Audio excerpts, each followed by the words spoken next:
Hello friends, I'm Chris and today I'm going to do a physics classroom problem on work, energy, and power. So, Zaria works on weekends at Barnaby's Pizza Parlor. His primary responsibility is to fill drink orders for customers.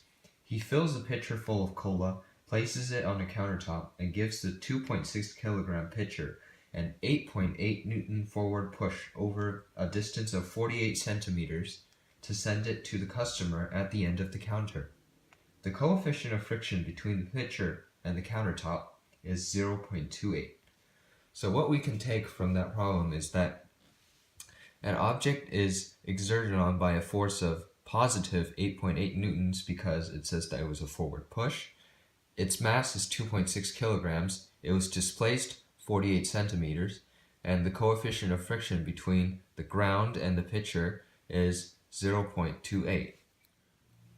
Part A asks for the work done on the pitcher by P. We know that work is equal to force times distance times cosine of theta. Force is equal to a positive 8.8 newtons times 0.48 meters. Another way to express 48 centimeters. Theta is equal to 0 because the force is exerted at a vertical angle. So cosine of 0 is also equal to 1. So we can forget about that. And 8.8 times 0.48 is 4.224 joules, which is the unit for work. Part B wants us to find the work done by friction on the pitcher as it slides across the counter.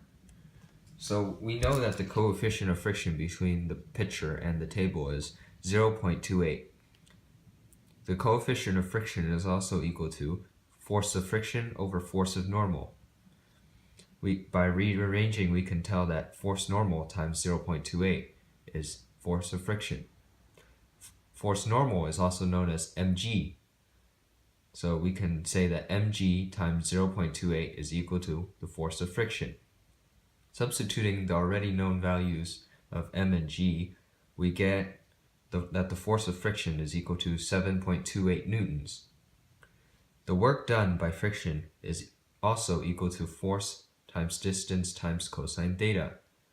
This is 7.28 times 0.48, which is the distance, times cosine of 180, which is negative 1. And that equates to negative 3.494 joules.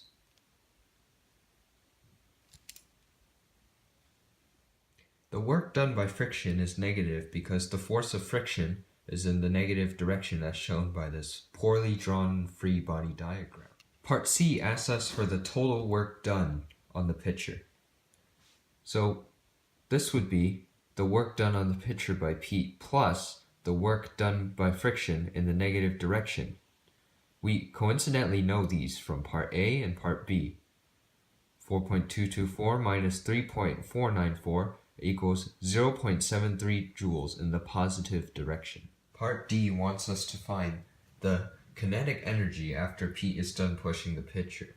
We know that work is equal to change in kinetic energy, which is kinetic energy final minus kinetic energy initial.